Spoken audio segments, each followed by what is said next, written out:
Meghan Markle and the royal household are part of two different worlds whose differences made it an impossible task for them to work together, a bombshell book has claimed.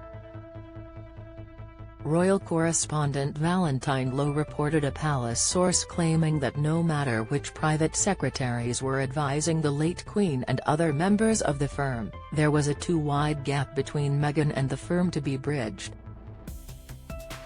As reported in Courtiers, the hidden power behind the crown, the source claimed, "I think that it was an impossible task. I think in Meghan and the household, you had two worlds that had no experience of each other, had no way to relate to each other, had no way to comprehend each other. And Meghan was never going to fit in that model, and that model was never going to tolerate the Meghan who Meghan wanted to be. So I think that it was inevitable that they would not be able to work together." The source, described as one who had been critical of the late monarch's private secretary Sir Edward Young, added, "I don't think there's anything Edward could have done about that other members of the royal family would have accepted." Sir Edward is believed to be one of the people Prince Harry referred to when, in an interview with US broadcaster Hoda Kotb in April, said, "The Queen has always got a great sense of humor with me, and I'm just making sure she's protected and has got the right people around her." Meghan Markle was never going to fit the firm's existing model, a source has claimed. Image, Getty. Meghan Markle joined the royal family in 2018. Image, Getty. In the book, Mr. Low also detailed the role played by royal aides in the negotiations held in January 2020 regarding the Duke and Duchess of Sussex exit terms from the firm as its full-time working members. The royal correspondent claimed that days after Meghan and Harry announced their intention to step back from their senior roles within the firm, a move quickly dubbed as Megxit, the private secretaries of the Queen Elizabeth II, King Charles, Prince William and Prince Harry all came together to find a workable solution.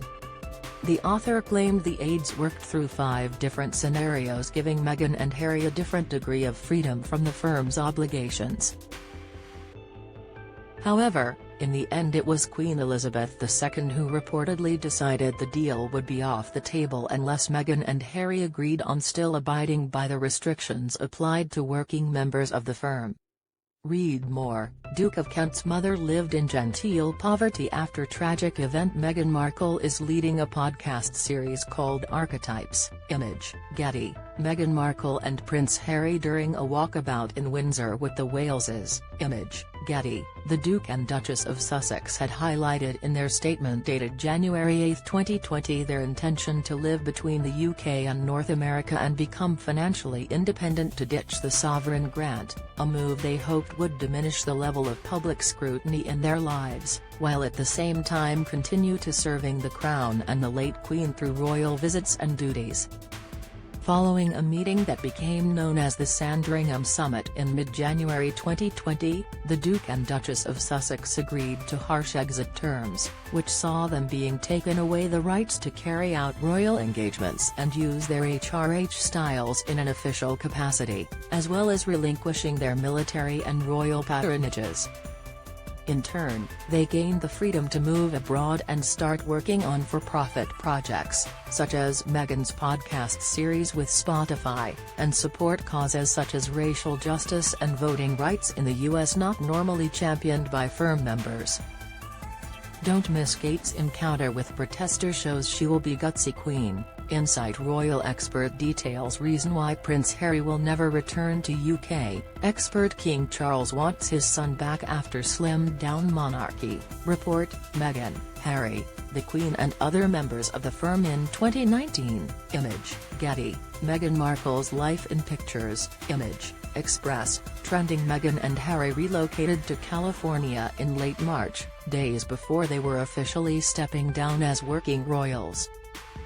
They have since launched their organization, Artjewel, which includes a non-profit foundation and 2 production powerhouses focused on creating audio and video content. The Sussexes have also tied links with already existing companies, as they signed together multi-year deals with streaming giants Spotify and Netflix, joined a fintech asset manager organization called Ethic as its impact partners and investors, and both signed deals to write a book.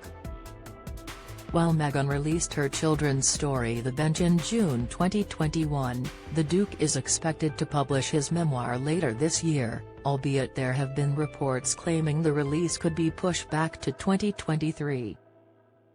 Courtiers: The Hidden Power Behind the Crown by Valentine Low was published on October 6 by Headline.